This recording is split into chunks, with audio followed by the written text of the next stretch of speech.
Okay, we're on. Welcome Here back. we are, another show. Another show, another night, That's it. another rush. You only got home about 10 minutes ago. Probably got home from work about 10 minutes Oh ago, so dear, it is a bit of a rush. everything's a rush. Yeah. I think we said we haven't had a day off in about 4 weeks, have we? Just different shows and We've done a lot of fairs lately. So yeah. last week we did the Ballarat Outdoor Living Expo as Golden Relics. And the week before that we did the Seymour Expo, and the week before that we had National Detecting Day. So and I was in WA for 2 weeks. You were in WA for 2 weeks. Quick trip. That's right, before that. So All right. Up. Okay, go back. We just changed the batteries in this. It wasn't working too good, so it's got to go. What are we talking about Tonight's topics: stock update, which you generally do. The newsletter rundown.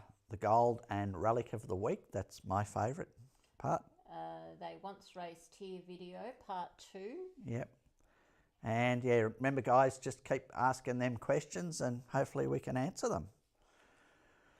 Okay. Okay, we've got 2 winners this week and we're giving away first aid kits. So where are the first aid kits? Do we have them? No. They must be in the shop still. They're still in the shop. Yeah. There's a picture, I believe, up there of them. So yeah, they'll get an idea. Yeah, so these are some that we sell in the shop. So they've got 50 pieces in there, so with all your bandages, your antiseptic wipes and more for treating minor injuries, and they come in a waterproof storage container with a carabiner and a lanyard included. So 2 lucky winners for tonight. Yep, tonight. So comment if you've been prospecting in WA before. Gee, I think a lot of people have gone to WA, but I know a lot would like to go because Kind of like everybody you talk to say, if they haven't been, they say, yeah, I really want to go there. It's on their bucket list. Yeah. That's right. Yeah. And we've been going for what? I think it was about 95 started, going over there. Everything all right, Talisha?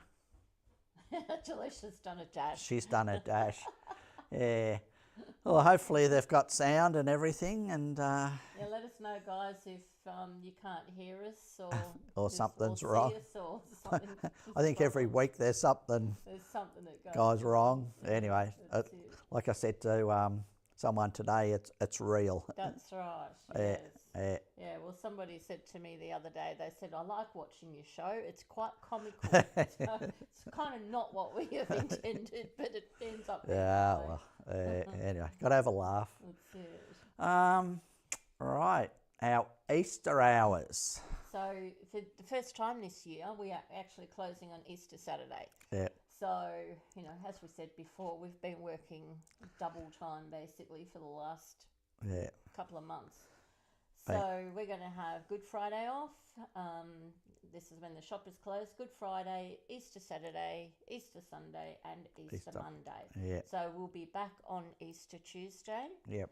So, yeah, if you need your gear then, guys, we'll be around normal hours. Looking forward to it. Yeah. We're looking forward to having a little bit of a break. Yes. Yeah. Like people have been saying, we're burning the candle both ends, and No, we've been super busy lately, so. Talisha's back. And Talisha is back. We've got a slight lag because we forgot to move the Wi-Fi out. Okay. Oh, okay. There's been a slight lag because the Wi-Fi didn't come out close enough. Did you move it out? To where we are. No, because then I've got to stop the whole thing. Yeah. Okay. Fair enough. Yeah, there might be a slight lag, guys. So sorry if the internet isn't quite up to speed tonight, but let's just see how we go. Yeah. Okay. The stock update. So made for muffs. So they're those hats with the holes in it for your headphones, which have been going really, really well. They're just not stopping at the moment. Yeah. So we can't get blue anymore by the sound. We have got some blue in the shop though, I believe. But only a couple of smaller sizes. And we can't get the extra large in the green either. So we're a little bit limited on sizes, guys. And as soon as our distributor has them, we'll be getting some and getting them out to you. So if you want them, let us know. We'll put you on the order list and let you know, or send it out as soon as we've got them in stock. Yeah, got a heap of pans in and scoops and classifiers. Yeah, they're just going out on the floor tomorrow, I hope. Yeah. And we also got in the GME external speakers and the booty boosters. So Okay. Yeah. that'd be good. Anyone who doesn't know what the external speaker, it's when you're running a GPX 5000 or 45 or any of the other ones, you can plug it into your battery and have it up here, and it's just really good on them hot days rather than wearing earmuffs, I suppose. But you know. And we also put out a few double D bags today too, the carry bags for the detectors. Yeah. So we've got a few of those in stock. They're the nice thick padded bags. So Quality. they're really good to carry your gear around in and keep it from scratching and bouncing around in the back of your car. That's it. Okay. Gee, the gold price. Last week it was 161 when we were talking about it. As 6 o'clock tonight, it was 163.05. So it's gone up $2. But I think it was last Friday, it went up to about, was it 166.50? And I thought, beauty, here we go. And we bought a bit in the shop, and then it come down again. But look, it will go back up again. It will go. A few people selling their gold today, weren't there? Quite a few people. You know, and we've got something to show you a little bit later on. Stay tuned. Yeah. So what is the gold price doing? What's it going to do? What's your guess? My gut feeling is it's just going to come back a little bit. It always comes back a little bit before it goes up even higher. You know, I read a lot of reports and that to do with the gold, and I see that whether it's true or not, I don't know if to believe it, but America has sent hundreds of ships or planes with supplies over to Iran way. So who knows what Trump's going to do? But it's a bit volatile, isn't it, at the moment, which has been good for gold. Yeah. You just don't know what's going on in that head of his. So. Yeah, and some people say, oh, you know, I don't think I'll buy gold because it's peaked. Well, people were saying that when it was $100 a gram. Now it's $160. It's a bit like saying the property market's peaked, isn't it? Yeah. It's going to keep going up. Yeah. And just remember, guys, please ask questions in the comments, and we can sort through them. Talisha can put them up at the end, and hopefully we can answer them. Okay. Wow. So the next thing we've got up to talk about is winning the ultimate Minelab Gold experience. Yeah. What a great photo that is. I love that. It looks so good. Yeah, it's just exciting, and it's great photo. Wouldn't we all like to be that man sitting on that big rock of a nugget? Yeah. So the prizes include flights, 7 nights in tent accommodation, all meals and drinks, non-alcoholic. The use of the latest Minelab detectors, which will be the 6000s.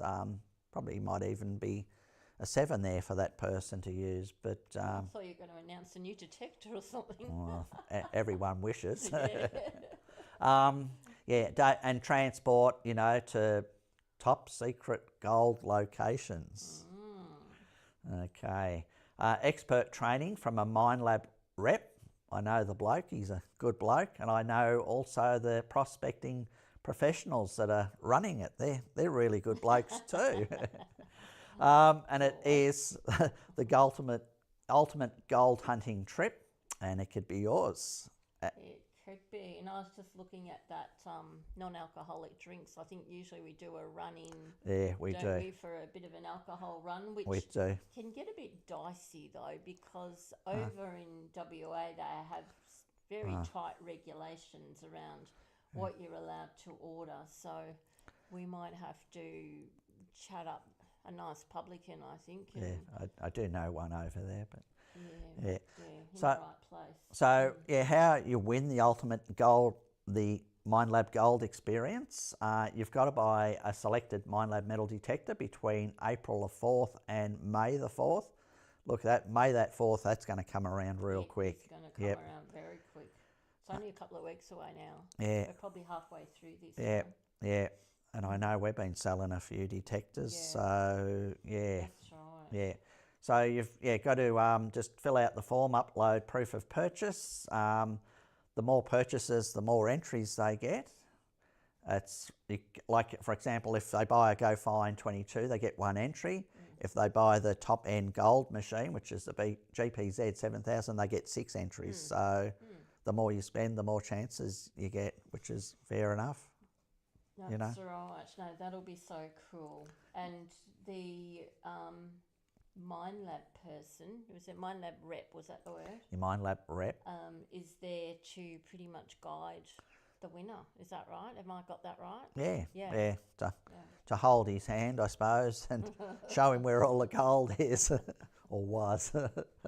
Yeah, but no, it will be a real fun trip, that one. Yeah. It will. I'm looking forward to that. Yeah. No. Yeah. No. Be good. Good. And maybe people know from our comments, but yes, that is a Golden Relics tour. That, it is. They're coming on. So Yep. yeah, thank you, MindLab, for putting that together. That's just amazing. No, it'll be good. We what we do at night time, we have a fire and a few talks and a few drinks. And then generally after tea, we've got a big screen and a projector and show movies like The Nugget and a few other ones. Yeah, The Red Dog. I've seen it a million times, but I still like watching it. But yeah, no, it's really, really fun trip. Detectorist? Yeah. I've got to get the Detectorist too because I haven't seen that. Okay. And, yeah. Okay. Good. Oh, hey. Newsletter.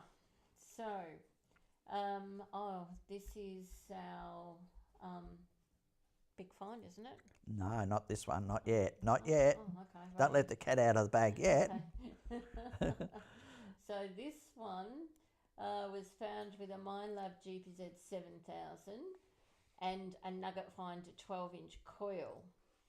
So his customer, while he was out prospecting, they decided to, small gold nuggets? No, sorry, they detected two small gold nuggets in the same hole. The first nugget was found at about 100 mil deep, and then they went back over the hole and got another one down, a bit deeper. 150 mil. Yeah. And the customer said he couldn't be happy with the performance of the GPZ 7000 and the nugget finder 12-inch combo. Detecting, as he said, was a ripper setup, And I've seen this many a times where people have got a nugget in the hole, got all excited, walked away, and filled their hole in, I hope, but walked away and haven't gone back over that dirt. I had a customer on one of my tours at Creswick when we were doing a tour around Slady Creek, and he got 12 bits out of one hole. That's crazy. That's crazy. So, and another time I had a customer, Elizabeth, I don't know if she's watching, but she got a nugget one evening and she said the next day, can we see how you detect, Darren? So I took the group down to where the patch was and she said, that's where I got my 1 gram piece. She said, yesterday. And I went over a hole and there was a noise in it. And she went red as a beetroot. And I cleaned the hole out and I dug down a bit deeper and there's another 1 gram nugget in the same hole. And I pulled her aside later on, and not in front of the group, but I pulled her aside and I said, look, that's a lesson learnt. You'll never do this again. And she's a good detective, isn't she? Yeah. She's a good operator. It was only a 1 gram nugget. Imagine if it was a 1 ounce or something, you'd be, you'd be kicking yourself. You'd be kicking yourself. Okay, next. They're the first aid kits, the ones that we're giving away on the left-hand side, the 50-piece ones. So that's the shop pick of the week. Yep. I suppose you'd call it. Yep. Okay, the rundown, the tip. Okay, what's the tip for this week about extending the life? To extend the life of your lithium batteries, avoid letting them drop below 20%. Keep the charge level above this threshold, helps preserve their capability and capacity. I can't see it, couch is in the way, and longevity. Yeah. Look, each time I come home with me 6,000 batteries, I just put them on charge, whether they've done an hour or 3 hours. And a lot of people say, how long do the batteries last in a MindLab detector? I find on average, I'd have to say 6 to 8 hours. There's a lot of variables there, like if you're running big coils, they will flatten that battery more. If you're in a high trash area, it's a few variables there. It's a bit like saying how long do tyres last, isn't it? Yeah. And your mate today was complaining that his tyres don't last. Yeah. And the way he took off from the shop, no wonder. Damien's got anyone who knows their cars, it's a Jeep Trackhawk, and I think it's got about 900 horsepower at the rear wheels, and each tyre cost him, I think he said $1,500. So don't complain when I buy tyres for $400. Okay. Golden Relic tours. So we've got our Victorian one-day tours and training. We've only got about another month at the most for these ones, because we finish up mid-May and when we go to the west, and then we come back and resume those tours in September. Yep. So we've also got some WA tours still happening. There's been a few people sort of shifting spots and so forth lately. So we've got one spot left on the first Kalgoorlie trip, which had been sold out for a while. We've got 6 spots left on the second Kalgoorlie all-inclusive trip. We've got 1 spot left on the first Leinster tour. And we've got 5 spots left on the second Leinster all-inclusive trip. And the second one at Leinster, that's going to be the one, with the MindLab rep. And I think that's going to be a ripper. Yeah, I think so. Have some laughs. I wonder if there's any freebie hats. MindLab, you listening? I'm sure there will be. I'm sure there'll be some freebies on that one. We'll learn things off. Yeah, the MindLab rep, and they'll learn things. And look, like I said, I learn stuff off the customers too. Learn stuff every day. You learn something every day. The day that you say you know it all. And we have some pretty innovative customers too, don't we? Yeah, we do. Yeah, we do. They come in with all these different ideas, and if I do this, well, then will that affect that, and then I'll do that. On the tag along tours, I see Kalgoorlie, there's 4 spots left. The Murrin is sold out. The Walloona one is sold out. And the Meekatharra, there's 6 spots left.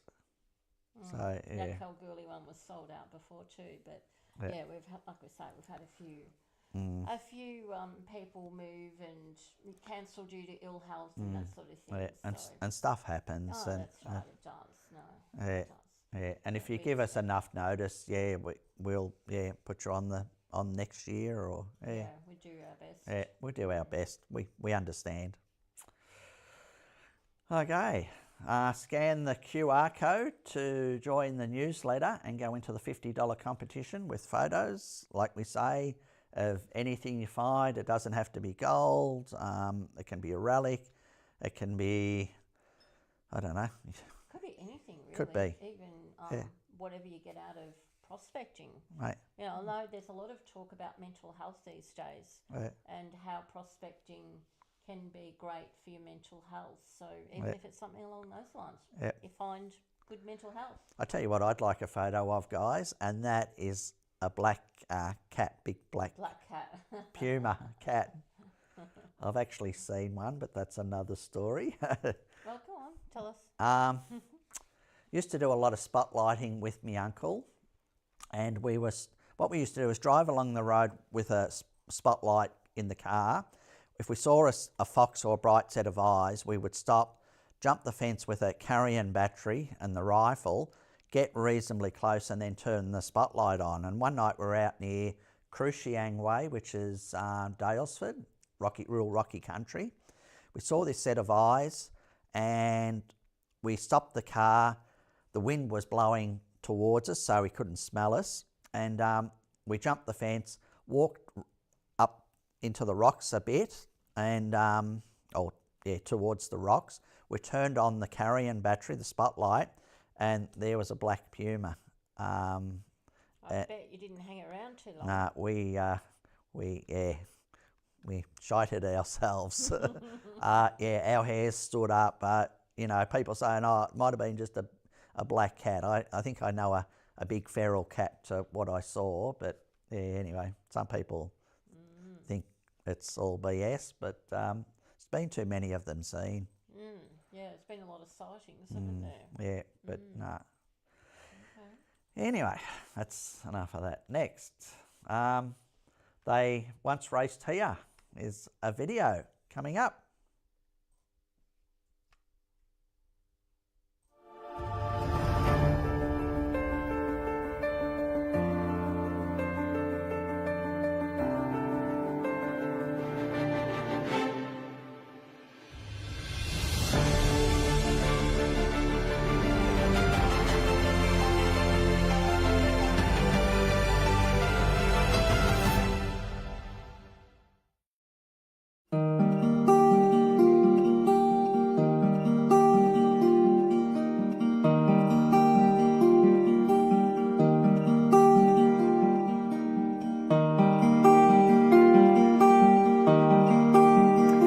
Racecourse was one of the main features of any Victorian town, no matter how large or small that town would be. And that's the case here at Newstead. I'm Edward Sadler. Welcome to They Once Raced Here. The author of They Once Raced Here is Chris Ganley. And Chris, we've done the piece together on Wood End, really enjoyed that, built up a bit of trust there. We're using that here because you said jump in the car and follow me. That's what I've done. Where am I?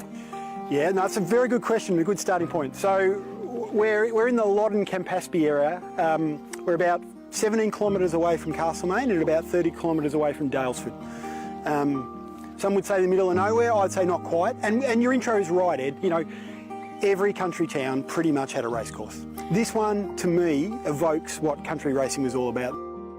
This is my favourite racecourse so far in doing this journey, you know, and I'm 3 books into the 5-book series, and this is the one that I come back to. I've probably been here 20 times, my wife's had enough of it, so I brought you guys along today. I'm sure, in fact, we will enjoy this more than your wife has been enjoying this lately. What is it that you love about Newstead? I think what I like about this is it's not pretentious. It's well laid out, it's got the very typical infrastructure that you see. We're going to see some stuff later about the running rail, the size of the track, all those types of things. So to me, this is just one of those quintessential country tracks, you know. So they started racing here in 1860 and they finished in 1968, January 1968, New Year's Day 1968. They didn't expect to finish. It came as a shock, you know, and it was a big shock. But it was in that late 60s period where there was a lot of racecourse rationalisation taking place. So yeah, the final meeting here, January the 1st, 1968, brought down the shutter on this racecourse.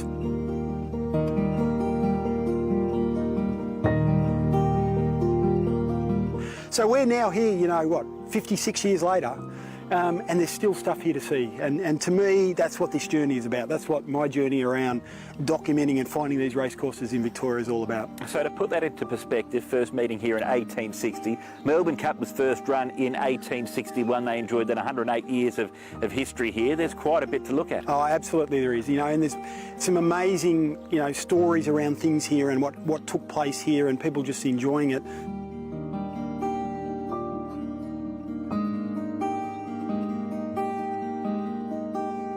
It's one of those racecourses though, Ed, where it's been very hard to find memorabilia and things, right? It's one of those courses where, as your first question, not many people know where Newstead is and even less realise that there was a racecourse and a fully fledged racecourse here, right? You know, we're talking a track just under 1,700 metres. We're talking a track that had, again, a railway line on the side of it, which very useful back in the time to get people here, get people away, get the horses in. So, you know, a great location and, you know, a rich history of racing.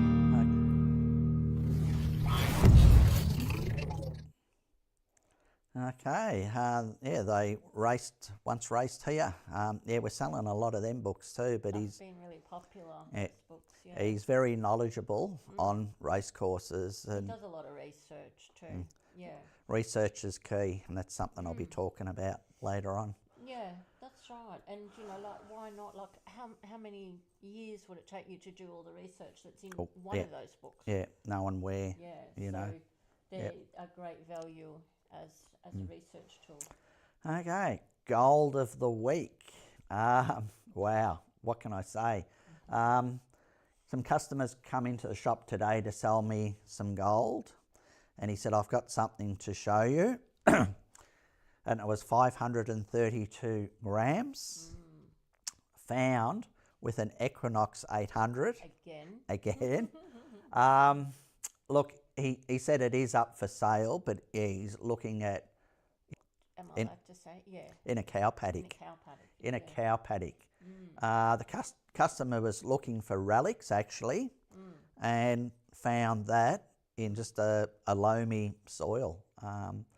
And I was telling him I have heard of that before. I know a chap that was in a sheep paddock down towards Baringa and picked up an ounce bit on a sheep track. So, yeah, whether it was a horse and dray going down to a creek through the paddock and it fell off, or I don't know. Yeah, It's interesting where you find gold actually, because remember Anna the other day, she was saying in Kalgoorlie they used to have these trains that would come out of the mines, and as kids they would be searching for gold on the railway tracks after this train had gone past, because they had all the ore in these carts, and occasionally they'd find a little gold nugget on the tracks. So how funny is that? I know everyone's going to be saying, oh, you've just bought it out before Easter. We've got nothing to gain, guys, because we're closed Saturday. So, you know, like when we bought out that big specimen that time, people saying, oh, it's school holidays coming up. But if it's not school holidays, it's not Easter, it's not the Queen's birthday weekend, it's not school holidays, it's not Christmas. Public holiday. National Detecting Day. But there's always something around, but I mean, it's a year-round thing. And this guy literally came in today. With this nugget. Today. So we just sort of thought, well, let's put that in the show. And he was happy for us to do that. Well, he actually said to us, oh, do you want to show it on your show tonight? There will be a video going up tomorrow. Is that right, Talisha? Yeah. Just showing the other sides and that. But starting nugget, it's what we all dream of. You know, I just like seeing gold. I don't care if it's a 1 grammer or what's that? That's about 16, 17 ounces, that one, I think. I think it would be worth, someone's probably got a calculator out there, but it's probably worth about $90,000 plus. Okay. Yeah. And you might think that's a bit. Maybe in 6 months that might be worth 180. You know, so I don't know, do you? no. I remember when gold was $100 a gram, and people saying, "Oh, it's peaked. It's too dear now. Look at it." Anyway, stunning piece. Well done. That's it. Relic of the week. Is that it? That's it. I bought this many years ago. There's a picture of it up on the screen. But it was a woman's husband who worked at this mine, and at Christmas time, they were given one of these each. Must have had a good year, and it's 15 grams. And on the back, it's got a number. Oh, gee, my eyes aren't that good. And it's got 24 carat. I think it's number 46. 84646. 046. Yeah, 046. So it's number 46. So they must have been given out a few. Well, it's not quite half an ounce, but That's cute, isn't it? yeah, it's yeah. Colour gold. Yeah, I haven't heard of that mining. I've heard early days. I know back in the 80s, I had shares in a company called Gold Quest, but yeah, I lost everything. But we won't go there.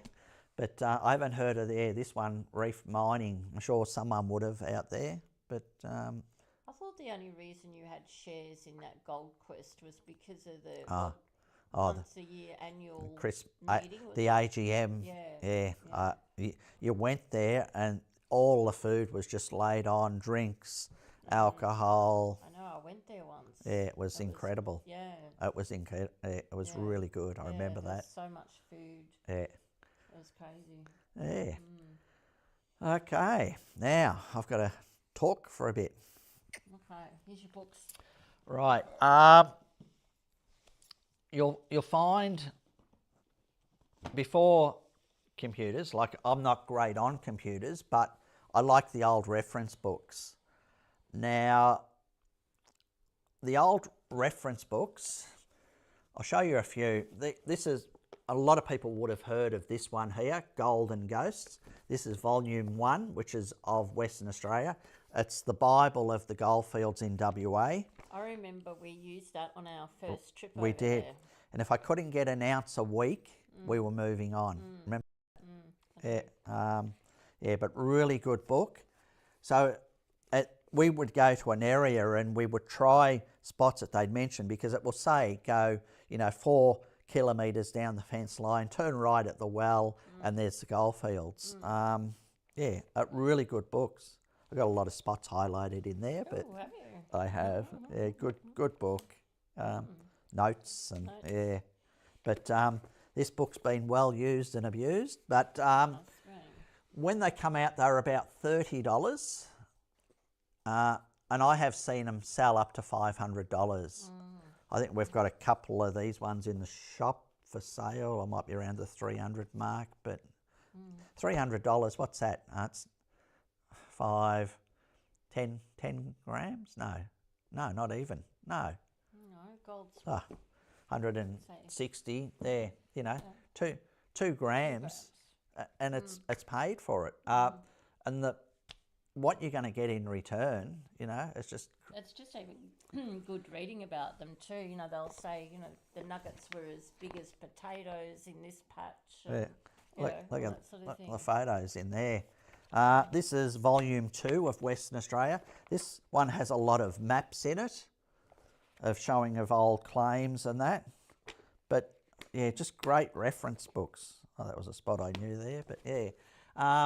So they're on WA, and people might say, I don't live in WA, I live in New South Wales. Well, here's a modern book.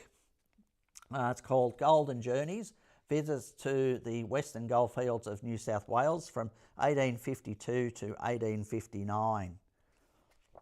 Again, you've only got to pick up on one spot in here. This book I think was about $80, I think I paid for it. But I love me books, I really do. Here's 3 of Western Australia. It's Winning the Gold, Way to the Gold, Quest for Gold. I like that photo on the back of that one. Which one? That one. Oh yeah, I don't know if you can see that, guys. That one there. But Pretty cool, though. Jack Bray and wife with the golden Aussie nugget, 267.5 ounces. A stunning nugget. Yeah, nice nugget. Look, these books you would expect to pay anywhere from 80 to 120 each. They're not a very thick book, but it's not even a gram of gold. They're WA, are they? Those Yeah, ones? yeah, they're both WA. There is another one, I think it's Way to the Gold 2. So there's actually 4 in the set that was, yeah. Okay. So I'll have to buy that one, won't I? In Victoria, this is a good book, The History of Gold Discoveries in Victoria by James Flett. This one's a hardcover. You only probably see one hardcover to 100 soft covers, but the hardcovers are really hard to get. This one here, I sold a soft cover the other day for $150 in the shop, but the hardcover is probably about a $300 one. But yeah, hard or soft, yeah, good book. Grab them, other couple there. This is a local one, Dolly's Creek. Dolly's Creek's the goldfields, our closest goldfields, which is just out of Geelong, probably half an hour. I have seen this book anywhere from about $30 to $200, this one here. But I remember I bought one off Fleabay and for $30, and he hadn't sent it. It was a scam, and I got my money back. Good reading book. It talks about the town that was there, and there's some really great, you probably can't see it, but some really great photos of Dolly's Creek. You can pick up the Prospector's Guide books. Oh, look, anywhere from $20. Oh, there's something in there. It's a revenue receipt from the Mines Department. How much is it? 60 cents. Don't know what it's for. On the 13th of September 1968. Yeah. 60 cents. Wouldn't get much for 60 cents from the Mines Department, that's for sure. This is a really good book too.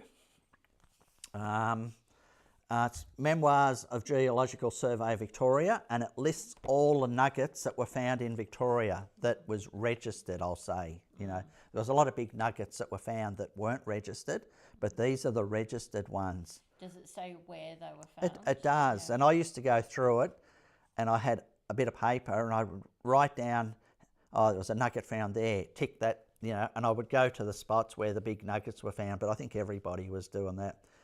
Tells where it was found, the depth it was found, the name of the nugget, the date, the finders, and the authority at the time, and remarks. You know, one here found in a alluvial sluice box. Found in a sluice box. What size was that? Gee, 70 ounces. Would be nice to find, wouldn't it? Now, this is something that a lot of people probably don't know. The old timers never used to call it a nugget unless it was 20 ounces plus. Okay. So it had to be 20 ounces plus for them to call it a nugget. So what did they call it if it was under 20 ounces? Probably a speck. A speck. Yeah. So technically, I've only ever found one nugget. Right. Yeah. But yeah, really good books. I know, you know, people that are good on computers and that you can look up a lot of things and that other than the books. But in the books, there's a lot of information that aren't on maps. You know, they're not something you can look at online. Some books you can look online. I know Golden Ghosts are apparently online, you know, but yeah, I prefer books because you can open up the page and there it is. It's easy. Especially if you're in the West, you don't have to worry about your internet dropping out. No, well, yeah, that's not going to happen now. We've got Starlink. That's the best thing. Yeah, best thing we've ever bought. But anyway, but yeah, remember we used to go to Western Australia and I'd have a plastic tub full of books. You know, And maps, old maps. old too. maps. Yeah, old maps. That's another thing to talk about. Another night, I suppose. Yeah, because I find on old maps there's a lot of information that aren't on the modern maps. A lot, you know. So I remember I was in WA and I mentioned a spot to a prospector over there, and he said, "Oh, how do you know about that spot?" And I said, "Oh, it's on one of my old maps, you know." Yet it's not mentioned in the books. It's not mentioned on the modern maps, you know. So where's the best place to look for old maps? Gee, yeah. Used to be able to get them on the sites, you know, Gumtree and eBay and them type of thing. But I think a lot of people are awake to it now. And yeah, I used to buy old maps off there for $5 each, you know, not that long ago. But I think the more people that are coming into prospecting and the more people that are doing their research, yeah, you know, that $5 map now is probably $50 map, you know. But if it finds you, you know, a half-gram nugget, it's paid for, you know. That's right, yeah. Yeah. Okay. Next, we've got the part 2 to They Once Raced Here, Newstead.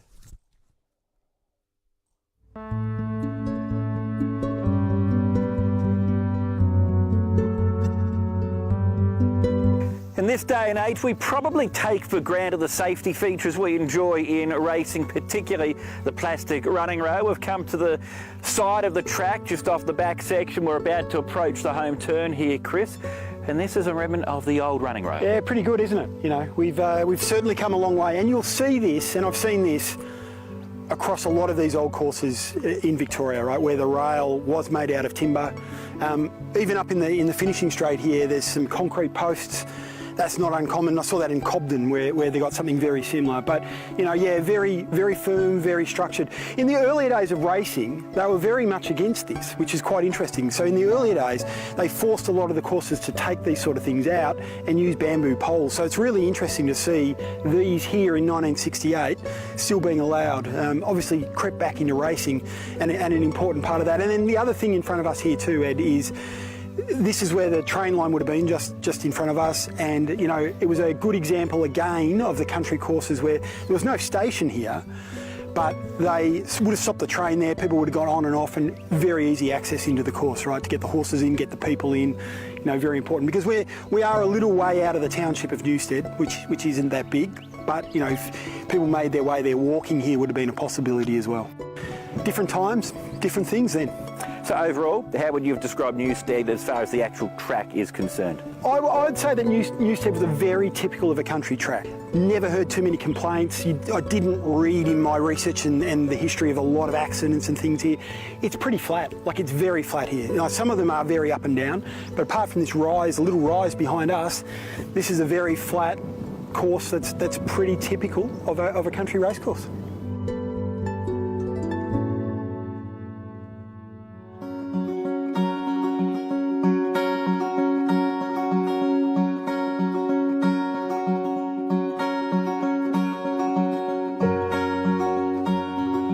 This would have been one of the most popular parts of Newstead race course to spend your afternoon in, particularly when they raced here on New Year's Day. This is the bar here at the race course.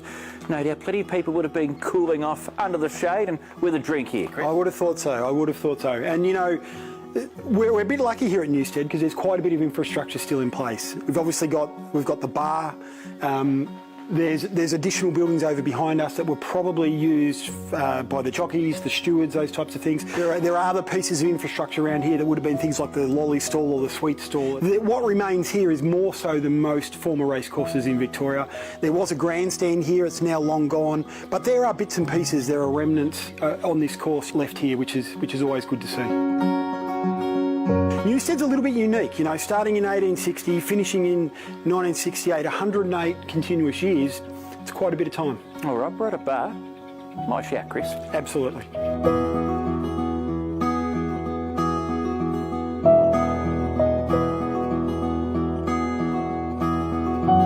Come to the far end of the track. Where we are is where the horses would have been saddled up pre-race, Chris, and then to your left would have been the jockey's room. Yeah, so you know we don't see a lot of these saddling areas or stable type areas left, but we don't see a lot of this. But definitely where the horses would have been kept pre-race, and definitely looking to me like the jockey's room just over here. And given that we are in the saddling paddock and the maps of the course show that this is where it was, that makes a lot of sense. Now, I reckon I've seen hundreds of racecourse roads. The road behind us is interesting though, because it's not racecourse road, it's Jockey Drive. It is, it's Jockey Drive, and that makes sense, right? Because this was actually the Newstead Jockey Club. So most places were the such and such race club. This was originally the Newstead Jockey Club, so probably in respect of that naming.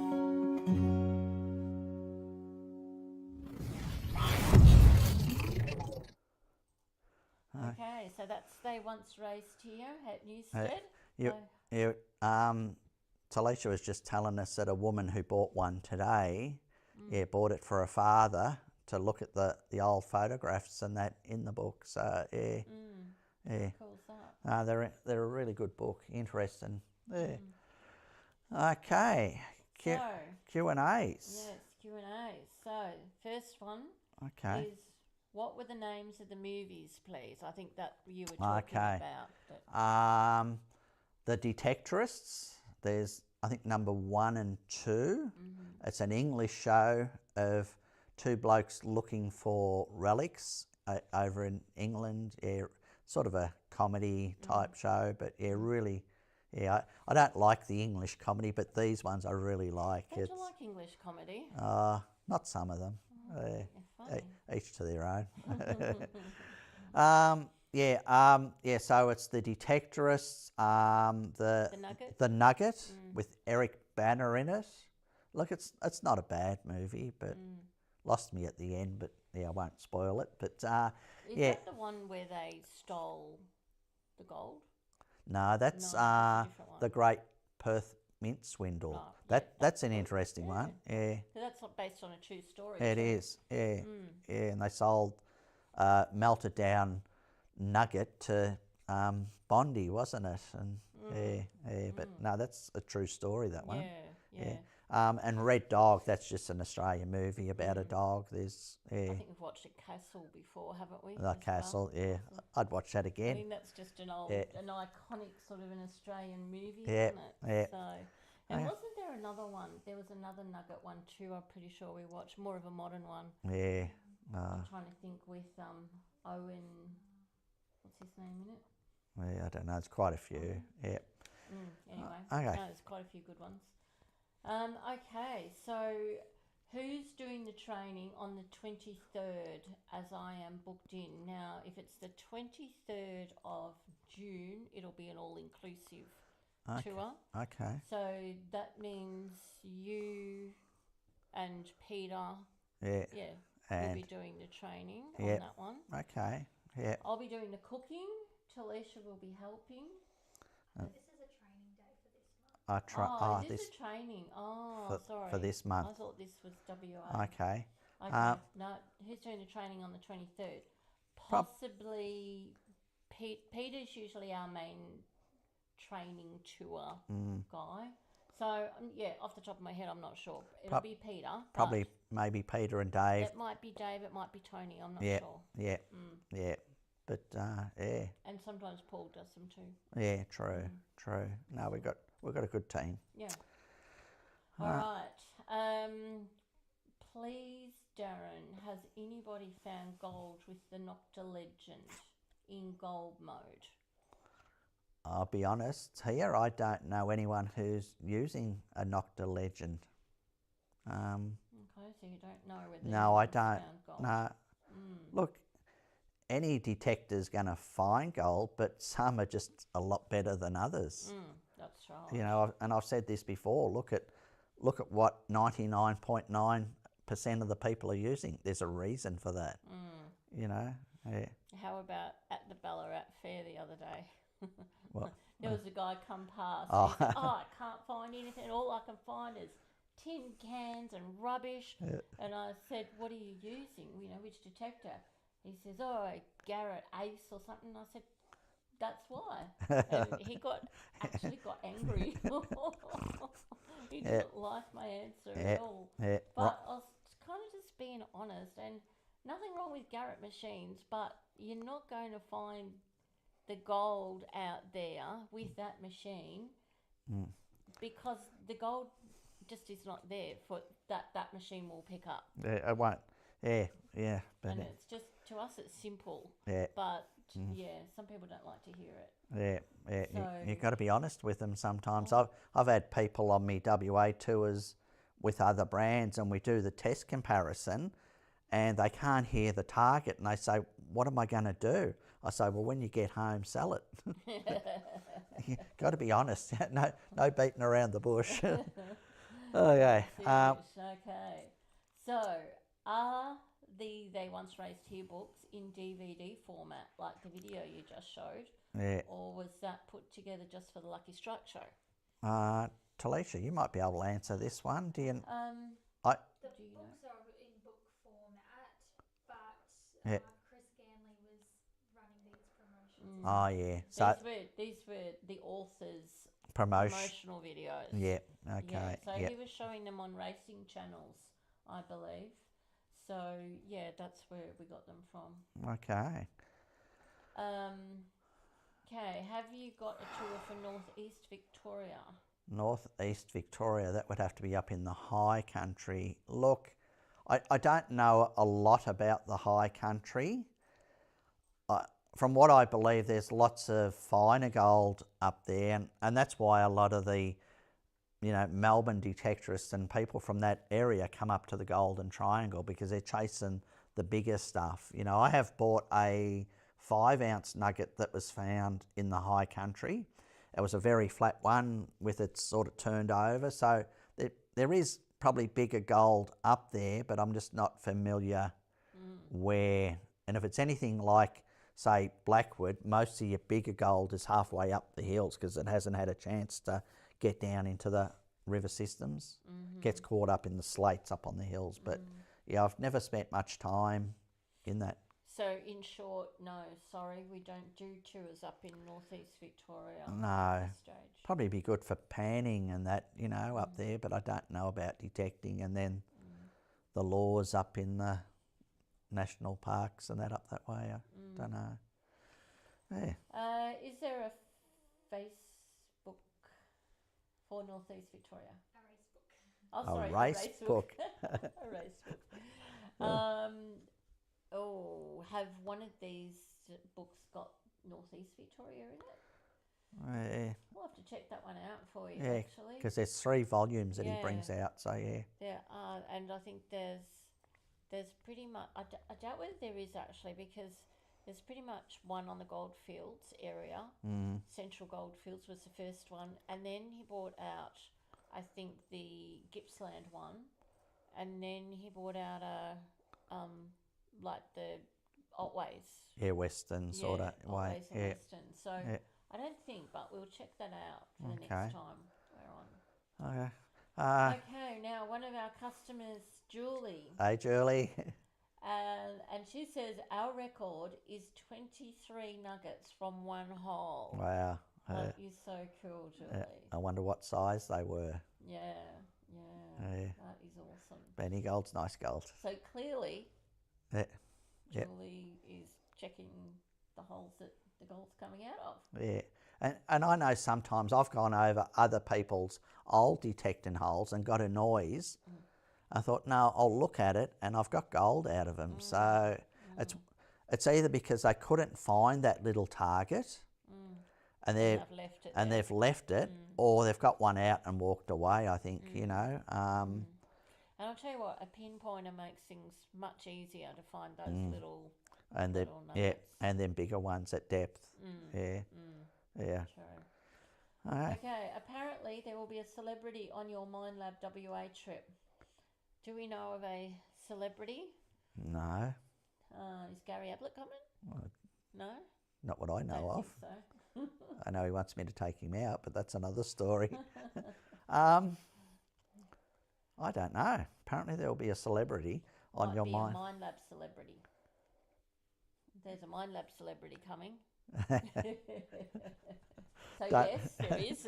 Yeah. Okay, next one. Okay, what wireless speaker system would you recommend for the SDC 2300?